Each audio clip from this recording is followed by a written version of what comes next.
1 മാർക്കിന്റെ ക്വസ്റ്റ്യൻസ് ഒക്കെ നമ്മൾ എന്താ വീഡിയോയിൽ എടുത്തിട്ടുണ്ട്, അത് നിങ്ങൾക്ക് വരും. അപ്പൊ ഇനി അതേപോലെ തന്നെ നമുക്ക് ഏതാണ് 2 മാർക്സ് കുറെ ഡിസ്കസ് ചെയ്യാനുണ്ട്. അപ്പൊ ആ ക്വസ്റ്റ്യൻസിലേക്ക് നമുക്ക് പോകാൻ സമയം കളയേണ്ട, വർത്തമാനം പറഞ്ഞിരിക്കാനുള്ള നേരമല്ല. എന്തായാലും അവർക്ക് അറിയായിരുന്നു 2 മാർക്ക് ഉണ്ടെന്ന്, കാരണം കഴിഞ്ഞ വീഡിയോയിൽ അതിന്റെ സ്ലൈഡ് അറിയാതെ കണ്ടുപോയിട്ടുണ്ടാവും. ഓക്കെ, എന്തായാലും നമുക്ക് ഒന്നാമത്തെ ചോദ്യത്തിലേക്ക് പോവാം. Analyze the data given in the box and answer the following questions. Genetic disorder ഇതിലൊന്നുമില്ല. ഈ പറയുന്ന അമിനോ ആസിഡിന്റെ സീക്വൻസിംഗിലെ ഡിഫക്റ്റ് എന്നൊക്കെ കാണുമ്പോ തന്നെ ആലോചിച്ചോ ഇത് ഏതാണ്. Identify the disease sickle cell anaemia. കൊടുത്തിട്ടുണ്ട് ഹീമോഗ്ലോബിന്റെ ആ ഒരു സ്ട്രക്ചറിൽ വ്യത്യാസം അല്ലേ. അതായത് നമ്മള് പൊതുവെ RBC എങ്ങനെയാ ഉണ്ടാവേണ്ടത്, വട്ടത്തിലല്ലേ ഉണ്ടാവേണ്ടത്, ഡിസ്ക് പോലല്ലേ ഉണ്ടാവേണ്ടത്. പക്ഷേ മാറി അരിവാള് പോലെ ആവുന്നു, അരിവാള് രോഗം. ഇതിന് കാരണം എന്താണ്? ഹീമോഗ്ലോബിനുള്ള അമിനോ ആസിഡുകളുടെ ക്രമീകരണം തെറ്റി വരുന്നു, കാരണം അതിനെ ഉണ്ടാക്കുന്ന ജീനിന് തകരാറ് സംഭവിച്ചു. ഇനി ഇത് എങ്ങനെയാണ് അഫക്ട് ചെയ്യുക? എടാ സിക്കിൾ ഷേപ്പ് ആയി കഴിഞ്ഞ് ഇത് ബ്ലഡ് വെസൽസിൽ ചെന്ന് ഇങ്ങനെ ബ്ലോക്ക് ചെയ്യുകയും ബ്ലഡ് ഫ്ലോനെ എന്ത് ചെയ്യും? ഇത് തടയും. അപ്പൊ ബ്ലഡ് വെസൽസിലൊക്കെ ചെന്ന് ഇങ്ങനെ എന്ത് ചെയ്യും? അവിടെ ഇങ്ങനെ ട്രാപ്ഡ് ആയിട്ട് കിടക്കും, അതിന് മൂവ് ചെയ്യാൻ പറ്റില്ല. അപ്പൊ അത് ഇതിലൂടെ വരുന്ന ബ്ലഡിന്റെ ഫ്ലോനെ അതൊക്കെ തടയും. അങ്ങനെ വരുമ്പോൾ ഈസി ആയിട്ട് ബ്ലഡ് ഈ വളഞ്ഞിരിക്കുന്ന ആൾ എവിടെയെങ്കിലും തങ്ങി നിന്ന് അവിടെ രക്തം കട്ട പിടിക്കും. ഓക്കെ, അപ്പൊ ബ്ലഡിന് ഫ്ലോ ചെയ്യാൻ പറ്റില്ല. പിന്നെ ഓക്സിജൻ ക്യാരിങ് കപ്പാസിറ്റി കുറയും. ഓക്സിജൻ എടുത്തു കൊണ്ടുപോകാനുള്ള അവരുടെ ഒരു കഴിവ് അവിടെ കുറയുന്നു. ഓക്കെ അല്ലേ? അടുത്ത ക്വസ്റ്റ്യനിലേക്ക് പോവാം. The following table shows the number of offsprings produced in second generation of self-pollinating a plant with yellow cotyledon. അതായത് ഒരു മഞ്ഞ ബീജപത്രമുള്ള ഒരു പീ പ്ലാന്റ്, അതായത് പയർ ചെടിയുടെ സെക്കൻഡ് ജനറേഷനിൽ ഉണ്ടായിരിക്കുന്നത് എന്താന്നാ പറയുന്നത്? സന്താനങ്ങളുടെ എണ്ണമാണ് കൊടുത്തിരിക്കുന്നത് അല്ലേ. ഓക്കെ, ഇത് നമുക്ക് ശരിക്കും ആവശ്യമില്ല. സന്താനങ്ങളുടെ എണ്ണ അവിടെ കൊടുത്തെന്ന് വെച്ചാൽ കാര്യമില്ല. മറഞ്ഞിരിക്കുന്ന ഗുണം ഏതെന്നാ ചോദിച്ചത് അല്ലെ. ഒന്നാം തലമുറയിൽ മറഞ്ഞിരിക്കുന്നത് ഏതാണെന്നാ ചോദിച്ചത്? സ്മോൾ വൈ ആയിരിക്കും അല്ലെ. സ്മോൾ വൈ വന്നില്ലല്ലോ, കാരണം നമ്മൾ കണ്ടു ക്യാപിറ്റൽ വൈയും സ്മോൾ വൈ ആണ്. ക്യാപിറ്റൽ വൈ എന്ന് പറയുമ്പോൾ യെല്ലോ ആണെങ്കിൽ അവിടെ മറഞ്ഞിരിക്കുന്നത് ആരാണ്? ഗ്രീൻ ആണ്. യെസ്, അത് മാത്രമല്ല ഇവിടെ ഏറ്റവും കൂടുതൽ ഉണ്ടായിരിക്കുന്നത് യെല്ലോ ആണ് അല്ലെ, ഏറ്റവും കുറവ് ഉണ്ടായിരിക്കുന്നത് ഗ്രീൻ ആണ്. തന്നെ മനസ്സിലായി, മഞ്ഞയാണ് ഡോമിനന്റ് അല്ലെ, അതായത് പ്രകട ഗുണം. പച്ച എന്ന് പറയുന്നത് ഗ്രീൻ ആയിരിക്കും. Illustrate the hybridisation showing the formation of first generation. First generation എങ്ങനെയാണ് ഉണ്ടാവുക എന്നുള്ളതാണ്. Capital Y yellow into small Y green. Capital Y small Y, അപ്പൊ ക്യാപിറ്റൽ വൈ സ്മോൾ വൈ മഞ്ഞയായിരിക്കും, മഞ്ഞ കോട്ടിലിടണം അല്ലേ. ഇതാണ് F1 ജനറേഷൻ എന്ന് പറയുന്നത്. വട്ടത്തിലിടരുത്, വട്ടത്തിലിട്ടാ തെറ്റിദ്ധരിക്കും. അടുത്തത് from the situation given below identify those that does not lead to spread of AIDS. അതായത് എയ്ഡ്സ് പടർത്തുന്ന കുറെ പോയിന്റ്സ് നമുക്ക് പഠിക്കാനുണ്ട്. എയ്ഡ്സ് എങ്ങനെയൊക്കെ പടരില്ല എന്നുള്ളത് നമുക്ക് പഠിക്കാനുണ്ട് അല്ലെ.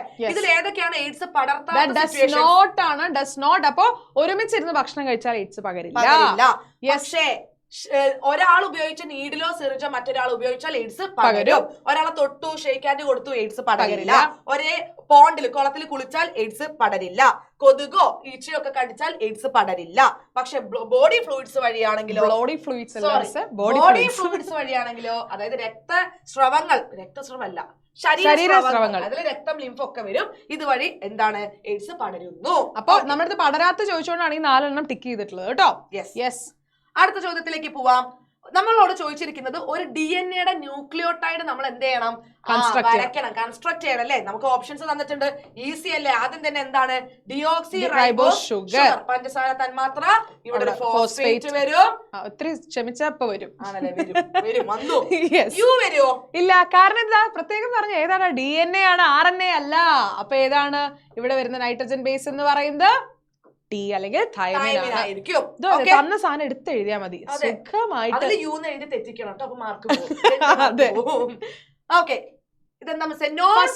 ഡിഫൻസ് അതാണ് കൊടുത്തിരിക്കുന്നത് അല്ലെ. അതില് ഫസ്റ്റ് പൊതുവായ പ്രതിരോധം. അപ്പൊ പ്രാഥമിക തലം എന്ന് പറയുമ്പോൾ ആദ്യം ഇത് വരാതിരിക്കാൻ എന്തൊക്കെ രീതിയിലുള്ളത് എന്നുള്ളതാണ്. അപ്പൊ അതിൽ ഫസ്റ്റ് ലെവൽ അല്ലെങ്കിൽ പ്രാഥമിക ലെവലിൽ വരുന്നതാണ്. ഒന്ന് ശരീരത്തിൽ കിടക്കുന്നത് തടയുന്നു, പ്രാഥമികമായിട്ട് പാടില്ല, തടയുന്നതാണ് ഫസ്റ്റ് ലെവൽ. അതേപോലെ തന്നെ അത് കയറാതിരിക്കാൻ വേണ്ടി നമ്മുടെ ത്വക്കിലൊക്കെ കുറെ സംഭവങ്ങൾ ഉണ്ടല്ലേ, സെബോം ആസിഡുകളൊക്കെ ഉണ്ടായിരിക്കും. അപ്പൊ അതും എന്താണ്? ഫസ്റ്റ് ലെവൽ ഡിഫൻസ് തന്നെയാണ്. ഇനി നേരെ മറിച്ച് അകത്തെത്തിക്കഴിഞ്ഞാൽ അവരെ നശിപ്പിക്കുക, പ്രത്യേകിച്ച് ഫാഗോസൈറ്റോസിസ് വിഴുങ്ങ് നശിപ്പിക്കുക, ഇതെല്ലാം സെക്കൻഡ് ലെവലാണ്, ഡിഫൻസ് ആണ് അല്ലേ. അടുത്ത സ്ലൈഡ് ഒന്ന് എടുക്കുമോ? ദ്വിതീയ തല പ്രതിരോധങ്ങളാണ്. ജസ്റ്റ് എസ് എന്നിട്ട് സെക്കൻഡും എഫ് എന്നിട്ട് ഫസ്റ്റ് ലെവലും കേട്ടോ. അടുത്ത ക്വസ്റ്റ്യനിലേക്ക് പോവാം. Analyze the following news report and answer the question. To trap the culprit, police seeks the help of genetic culprit police ഒക്കെ കണ്ട ആലോചിച്ചു എന്താണ് കണ്ടുപിടിക്കാൻ വേണ്ടിയിട്ട് ജനറ്റിക് എഞ്ചിനീയറിംഗിലെ ഒരു സാങ്കേതിക വിദ്യയാണ് പോലീസുകാർ ഉപയോഗിച്ചിരിക്കുന്നത്. DNA fingerprint അല്ലെങ്കിൽ DNA profiling. How are the culprits identified through this technology? എവിടെയാണോ കുറ്റം നടന്നത് അവിടെ നിന്ന് അവർക്ക് എന്ത് കിട്ടും? തൊക്ക്, അല്ലെങ്കിൽ മുടി, അല്ലെങ്കിൽ രക്തം, ബ്ലഡ്, അല്ലെങ്കിൽ ബോഡി ഫ്ലൂയിഡ്, ബോഡി ഫ്ലൂയിഡ്സ് എന്തോ ആവാം, ഇതൊക്കെ കിട്ടും. അതിൽ കോശങ്ങൾ ഉണ്ടാവും, ആ കോശങ്ങളിൽ DNA ഉണ്ട്. DNAയുടെ ന്യൂക്ലിയോടൈഡുകളുടെ ക്രമീകരണം കണ്ടുപിടിക്കും. സംശയമുള്ള ആൾക്കാരുമായിട്ട് അവരുടെ ന്യൂക്ലിയോടൈഡിന്റെ ക്രമീകരണം കണ്ടുപിടിച്ച് താരതമ്യം ചെയ്യും. മാച്ച് ആർക്കാണോ കിട്ടുന്നത് അവര് പെട്ടു, തീർന്നു. അതെ, ജയിലിൽ കിടക്കാം. അതെ. അടുത്തത് കുറ്റവാളി പോലീസ് എന്നൊക്കെ കണ്ട് ഉറപ്പിച്ചോ DNA പ്രൊഫൈലിംഗ് ആണ്. നമുക്ക് അത് മാത്രമേ പഠിക്കാനുള്ളൂ. ഇങ്ങനെയാ വരിക. എന്തെങ്കിലും ഒരു ന്യൂസ് റിപ്പോർട്ട് തരും, നിങ്ങളോട് ഏതാണ് ടെക്നിക്ക്, ഒരു ചോദ്യം കൂടി ചോദിക്കും, ആരാണ് കണ്ടുപിടിച്ചത്. അലക്സ് ജെഫ്രി, അത് മറക്കരുത് കേട്ടോ. അലക്സ് ജെഫ്രി, ആ ഒരു പേരും കൂടി ഓർത്തു വെക്കുക. ഓക്കെ. അടുത്തത് നമുക്കൊരു രോഗത്തിന്റെ കൊറേ എന്താ പറയാ സിംറ്റംസ് തന്നിട്ടുണ്ട്. ശരീരത്തിന്റെ എന്താ പറയുക, വെയിറ്റ്, ഭാരക്കുറവ് ഉണ്ടാവുന്നു, സ്ഥിരമായിട്ട് പെർസിസ്റ്റന്റ് കഫ് ഉണ്ടാവുന്നു, ക്ഷീണം ഉണ്ടാവുന്നു, വായുവിലൂടെ പകരുന്നു, ആന്റിബയോട്ടിക് ഉപയോഗിച്ച് ചികിത്സിക്കുന്നു. ഏതാണ്? കഫും കണ്ടാൽ ആലോചിച്ചോ TB അഥവാ ട്യൂബർകുലോസിസ് ആയിരിക്കും. ക്ഷയം അല്ലെ, ക്ഷയരോഗമാണ്. അടുത്തത് നോക്കിക്കേ, TBയുടെ ഒരു ക്വസ്റ്റ്യൻ ചോദിച്ചാൽ ഉറപ്പായിട്ട് എന്റെ കൂടെ വാക്സിന്റെ ഒരു ചോദ്യം കൂടി ഉണ്ടായിരിക്കും. ഏതാണ് ആ വാക്സിൻ എന്ന് പറയുന്നത്? BCG എന്ന് പറയുന്ന വാക്സിൻ ആണ്. ഇത് തന്നെ റിപ്പീറ്റഡ് ആയിട്ട് ചോദിക്കാറ്, കാരണം ബാക്കിയൊന്നും ടെക്സ്റ്റിൽ കൊടുത്തിട്ടില്ലല്ലോ. അതെ, വാക്സിന്റെ ആകെ മാത്രമേ പറയുന്നുള്ളൂ, അതുകൊണ്ട് ഇത് ചോദിക്കും. ഓക്കെ, അടുത്ത ചോദ്യത്തിലേക്ക് പോവാം. In haemophilic patients blood loss ഒക്കെ ഈവൻ ഫ്രം മൈനർ വൂൺസ്, അതായത് ചെറിയ മുറിവിലൂടെ പോലും ധാരാളം രക്തം നഷ്ടപ്പെടുന്ന ഒരു അവസ്ഥയാണ് ഹീമോഫീലിയ രോഗികൾക്കുള്ളത്. Why do blood not clot in them? എന്തുകൊണ്ടാണ് അവരിൽ രക്തം കട്ട പിടിക്കാത്തത്? നമുക്കറിയാം, ജീന് എന്ത് ഉൽപ്പാദിപ്പിക്കും? പ്രോട്ടീൻ. രക്തം കട്ട പിടിക്കാൻ സഹായിക്കുന്നതും എന്താണ്? പ്രോട്ടീൻ ആണ്. ഈ പ്രോട്ടീൻ ഉണ്ടാവുന്നില്ല, കാരണം അതിനെ ഉണ്ടാക്കുന്ന ജീൻ തകരാറിലായിട്ടുണ്ട്. ഓക്കെ, അതാണ് ഇതിന്റെ പ്രധാനപ്പെട്ട കാരണം. ഈ രോഗം ചികിത്സ ഭേദമാക്കാൻ കഴിയുമോ? എന്തുകൊണ്ട്? ടെമ്പററി ആയിട്ട് നമുക്ക് എന്ത് ചെയ്യാൻ പറ്റും? താൽക്കാലിക ആശ്വാസം. ഈ ഡെഫിഷ്യന്റ് ആയിട്ടുള്ള പ്രോട്ടീൻ ഏതാണെന്ന് മനസ്സിലാക്കി അത് നമുക്ക് പേഷ്യന്റിലേക്ക് ഇൻജെക്ട് ചെയ്ത് കൊടുക്കാം. അപ്പൊ തൽക്കാലം എന്ത് ചെയ്യാം? താൽക്കാലികമായിട്ട് ബ്ലഡിനെ ക്ലോട്ട് ചെയ്യാനായിട്ട് സഹായിക്കും. പെർമനന്റ് ക്യൂർ ഇല്ല. പ്രത്യേകിച്ച് ജനറ്റിക് ഡിസീസുകൾ ആവുമ്പോൾ അതിന്റേതായിട്ടുള്ള ബുദ്ധിമുട്ടുകൾ എന്തായാലും ഉണ്ടാവും. ഓക്കെ, ഇതെന്താണ് തന്നിരിക്കുന്നത്? Rearrange the steps involved in induced immunity against typhoid in correct sequence. അതായത് ശരിക്കും ടൈഫോയിഡ് കാണുമ്പോൾ ഇതൊന്നും ഞങ്ങളുടെ ടെക്സ്റ്റ് ബുക്കിൽ ഇല്ലല്ലോ, ഇതൊക്കെ ഔട്ട് ഓഫ് സിലബസ് ആണെന്ന് പറയും. ഈസിയാണ്. ടൈഫോയിഡ് വന്നാൽ എങ്ങനെയാണ് നമ്മുടെ ശരീരം അതിനെതിരെ പ്രതിരോധിക്കുന്നത് എന്നാണ് ചോദിച്ചിരിക്കുന്നത്. ആദ്യം തന്നെ നമ്മൾ എന്താ ചെയ്യേണ്ടത്? നമ്മൾ ആ ജേംസ് നമ്മുടെ ബോഡിയിൽ എന്തിനാ ഉണ്ടാക്കണം? നമ്മുടെ ബോഡിയിൽ ആന്റിബോഡി ഉണ്ടാക്കണം. അപ്പൊ ആന്റിബോഡി ഉണ്ടാവണമെങ്കിൽ ആദ്യം ടൈഫോയിഡിനെ ഉണ്ടാക്കുന്ന രോഗകാരി ഉള്ളിൽ കയറണ്ടേ? അതിനെ ഇൻജെക്ട് ചെയ്യും അല്ലെ? ഇൻജെക്ട് ചെയ്യുന്നു. അപ്പൊ നമ്മളെ ബോഡിയിൽ എന്തുണ്ടാവും? ആന്റിബോഡീസ് ഫോം ചെയ്യുന്നു. ഓക്കെ, ഈ ആന്റിബോഡീസ് കുറെ കാലം ഇങ്ങനെ സസ്റ്റെയിൻ ചെയ്ത് നിലനിൽക്കുന്നു. അടുത്ത തവണ ഇതേ പാത്തജൻ ഒറിജിനൽ ആയിട്ടുള്ള ആള് ഉള്ളിൽ കയറുമ്പോൾ അയാളെ കൊല്ലുന്നത് ഈ ആന്റിബോഡീസ് ആയിരിക്കും. 1 2 3 and 4. അതൊരു ഫ്ലോ ചാർട്ട് ആയിട്ട് എഴുതാൻ പറഞ്ഞാൽ നിങ്ങൾ ഇങ്ങനെ 1 2 3 4 ഇട്ടാ പോലെ നിങ്ങൾ കൃത്യമായിട്ട് ഓരോന്നും എടുത്തെടുത്ത് എഴുതി ഒരു ആരോ മാർക്ക് ഒക്കെ കൊടുത്ത് ഇങ്ങനെ ആരോ മാർക്ക് ഒക്കെ കൊടുത്ത് തന്നെ എഴുതുക കേട്ടോ. അടുത്ത ചോദ്യത്തിലേക്ക് പോവാം.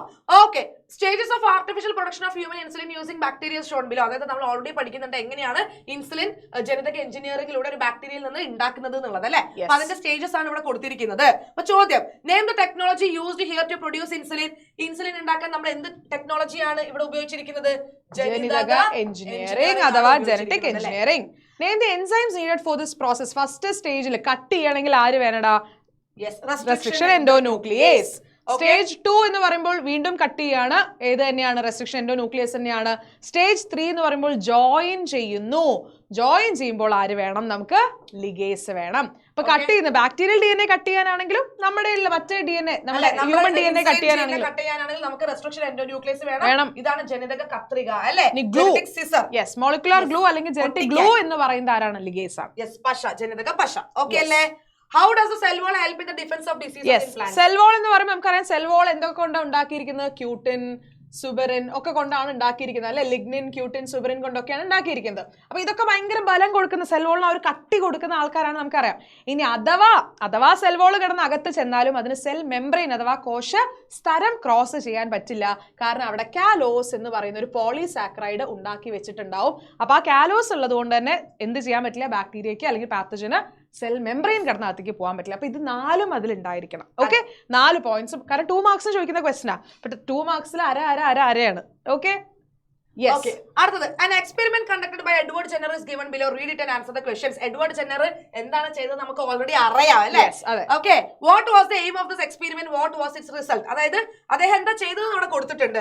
ഒരു 8 വയസ്സുള്ള ഒരു കുട്ടിക്ക് ഇദ്ദേഹം ഇങ്ങനെ പഴുപ്പ് കുത്തി വെച്ചിട്ട്, അതായത് ഗോവസൂരി അല്ലെ, കൗപോക്സ് വന്ന ആൾക്ക് സ്മോൾ പോക്സ് വരുന്നുണ്ടോ ഇല്ലയോ എന്ന് ചെക്ക് ചെയ്യാണ് ചെയ്തത്. അപ്പൊ അതായത് എയിം എന്ന് പറയുന്നത് അത് വരുന്നുണ്ടോ എന്ന് നോക്കാൻ വേണ്ടിയിട്ടായിരുന്നു, അല്ലെങ്കിൽ വരുന്നില്ല അത് അറിയാൻ വേണ്ടിയിട്ടാണ് ആ ഒരു ഇത് എക്സ്പെരിമെന്റ് ചെയ്തത്. അതിന്റെ എയിം അതായത് അതിന്റെ റിസൾട്ട് എന്തായിരുന്നു? ഗോ വസൂരി വന്ന ആൾക്ക് എന്ത് വരുന്നില്ല? വസൂരി വരുന്നില്ല, സ്മോൾ പോക്സ് വരുന്നില്ല. Okay. What was his contribution to the society by this experiment? ഇദ്ദേഹം ഇതിലൂടെ കൊണ്ടുവന്ന കാര്യം എന്താണെന്നാ ചോദിച്ചിരിക്കുന്നത്. Very important. എന്താണ്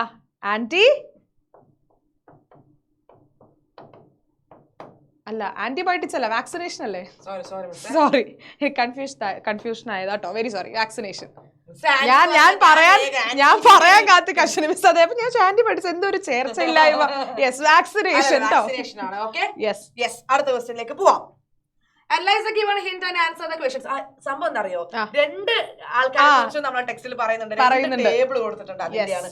Okay, analyze the given hints and answer the questions. സൂചകങ്ങൾ തന്നിട്ടുണ്ട്.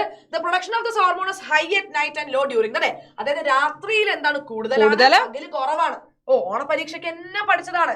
ഏതാണ്? മെലാറ്റോണിൻ എന്ന് പറയുന്ന ഹോർമോൺ ആണ്. ഏത് ഗ്ലാൻഡ് ആണ് ഉണ്ടാക്കുന്നത്? പൈനിയൽ ഗ്ലാൻഡ് അല്ലേ? പൈനിയൽ ഗ്രന്ഥിയാണ് ഉൽപ്പാദിപ്പിക്കുന്നത്. ഒരു ഫംഗ്ഷൻ ആണ്, ഒന്നുമില്ല. Sleep and wake cycle. അതായത് നമ്മള് ഉറക്കം, ഉണരൽ അല്ലെ, ഇത് കൃത്യമായിട്ട് ഇങ്ങനെ ഒരു ദിനചര്യ പോലെ നടക്കുന്നുണ്ടല്ലോ. ഇതിനൊക്കെ നിയന്ത്രിക്കുന്നത് ആരാണ്? നമ്മുടെ ഈ ഒരു പൈനിയൽ ഗ്ലാൻഡ് ആണ്. ദിനചര്യകളെ നിയന്ത്രിക്കുന്നു. നമ്മളെ ശരീരത്തിന്റെ ഒരു റിതം എപ്പോഴും മെയിൻറ്റെയിൻ ചെയ്യുക പൈനിയൽ ഗ്ലാൻഡ് ആണ്. യെസ്. ഓക്കെ. അങ്ങനെയാണെങ്കിൽ അടുത്ത നമ്മുടെ ലാസ്റ്റ് ക്വസ്റ്റൻ ആണ്. Possibility of the birth of male and female child is equal. Very very very important question. ഈ ക്വസ്റ്റൻ മിക്ക എക്സാമിനും, ഫൈനൽ എക്സാമിനും, ക്രിസ്മസ് എക്സാമിനും ചോദിക്കുന്നതാണ്. ഈ ഒരു ഒന്നെങ്കിൽ ഈ രീതിയിൽ ചോദിക്കും, അതല്ലെങ്കിൽ it is the father who decides the sex of the child. അതായത് അച്ഛനാണ് കുട്ടിയുടെ ലിംഗം നിർണ്ണയിക്കുന്നത് എന്തുകൊണ്ട് എന്ന് ചോദിക്കും. അപ്പൊ ഇത് ഏത് രീതിയിൽ ക്വസ്റ്റ്യൻ ചോദിച്ചാലും എന്തായാലും സി വരയ്ക്കുന്ന ഈ ഒരു സംഭവം ആൻസർ ഷീറ്റിൽ ഉണ്ടായിരിക്കണം. ഓക്കെ. ഈ ഒരു ടേബിൾ വരച്ചിട്ട് കൃത്യമായിട്ട് എന്ത് ചെയ്യണം? ആ ഗമീറ്റുകൾ എഴുതി ഉണ്ടാവാനുള്ള പോസിബിലിറ്റീസ് നമ്മൾ കാണിച്ചു കൊടുക്കുക. അതായത് അച്ഛന് XY സെക്സ് ക്രോമസോംസ് അല്ലെ, ലിംഗനിർണ്ണയ ക്രോമസോമുകളാണെങ്കിൽ അമ്മയ്ക്ക് XX ക്രോമസോംസ് ആയിരിക്കും. ഇതുപോലെ നിങ്ങൾ എന്ത് ചെയ്യുക? ക്രോസ് ചെയ്യുക. ഇപ്പൊ X വരികയാണെങ്കിൽ പെൺകുട്ടിയാണ്, ഗേൾ പെൺകുട്ടി. XY വരികയാണെങ്കിലോ ബോയ് ചൈൽഡ് ആയിരിക്കും. അപ്പൊ കണ്ടോ? സോറി വരാനുള്ള ചാൻസ്, സംഭവം എനിക്ക് തോന്നിയിട്ട് മന്തിയതാണെങ്കിലും പോട്ടെ, എന്താണ് വരാനുള്ള സാധ്യത എന്ന് പറയുന്നത് 50-50 ആയിരിക്കും. അല്ലെങ്കിൽ 1:1 എന്ന് എഴുതിയാലും മതി. 50% പെൺകുട്ടിയും 50% ആൺകുട്ടിയും ഉണ്ടാവാനുള്ള ചാൻസ്. ഞാൻ പറഞ്ഞു മറ്റേ ക്വസ്റ്റ്യൻ ചോദിച്ചാലും അച്ഛനാണ് ഡിസൈഡ് ചെയ്യുന്നത് ചോദിച്ചാലും ഇതിൽ പറയണം. കാരണം Y വന്നാൽ മാത്രമേ മെയിൽ ചൈൽഡ് ഉണ്ടാവുള്ളൂ. അപ്പൊ അച്ഛന് മാത്രമേ എന്തുള്ളൂ? Y ഉള്ളൂ, Y ക്രോമസോം ഉള്ളൂ. അപ്പൊ അതേ ജനിക്കുന്ന കുഞ്ഞിന്റെ സെക്സിനെ ഡിറ്റർമൈൻ ചെയ്യുന്നത്. ഓക്കെ. അപ്പൊ നമ്മൾ കുറെ ക്വസ്റ്റ്യൻസ് ഇപ്പൊ ഓൾറെഡി ഡിസ്കസ് ചെയ്തിട്ടുണ്ടാ മക്കളെ. പക്ഷെ ഇതൊന്നും പോരല്ലോ. അപ്പൊ മാരത്തോണിൽ നിങ്ങൾ എല്ലാരും വരണ്ടേ? കുറെ ക്വസ്റ്റ്യൻസ് കിട്ടുമല്ലോ. ഇത് ജസ്റ്റ് എന്താ പറയാ, ഒരു ആദ്യത്തെ ഒരു ഇത് മാത്രമേ ഉള്ളൂ. ഒരു മെയിൻ വെടിക്കെട്ടൊക്കെ എന്താണ് നമ്മുടെ മാരത്തോണിനായിരിക്കും ഉണ്ടായിരിക്കുക. അപ്പൊ ഈ ക്വസ്റ്റ്യൻസ് കണ്ടപ്പോൾ ഏകദേശം ഒരു ഐഡിയ കിട്ടിയിട്ടുണ്ടാവും ഏതൊക്കെ ഭാഗങ്ങളിൽ എങ്ങനെയൊക്കെയാണ് ക്വസ്റ്റ്യൻ വരിക എന്നുള്ളത്. പക്ഷെ മിസ് പറഞ്ഞ പോലെ ഇനി ഒരുപാട് ക്വസ്റ്റ്യൻസ് നമ്മൾ മാരത്തോൺ ചെയ്യും. ഒരുപാട് നിങ്ങൾക്ക് ചിന്തിക്കാൻ പറ്റില്ല, അത്രയും ക്വസ്റ്റ്യൻസ് നമ്മൾ ചെയ്യും. ഓക്കെ. അപ്പൊ എന്തായാലും ഈ ഒരു വീഡിയോ നിങ്ങൾക്ക് ഇഷ്ടപ്പെട്ടു എന്നുണ്ടെങ്കിൽ ലൈക്ക് ചെയ്യാം, ഫ്രണ്ട്സിന് എല്ലാവർക്കും ഷെയർ ചെയ്ത് കൊടുക്കുക. അവരും എന്ത് ചെയ്യട്ടെ? പഠിക്കട്ടെ, ജയിക്കട്ടെ, നല്ല മാർക്ക് വാങ്ങട്ടെ. സബ്സ്ക്രൈബ് ചെയ്യാൻ മറക്കരുത്. അപ്പൊ അങ്ങനെ കാണാം. Children by.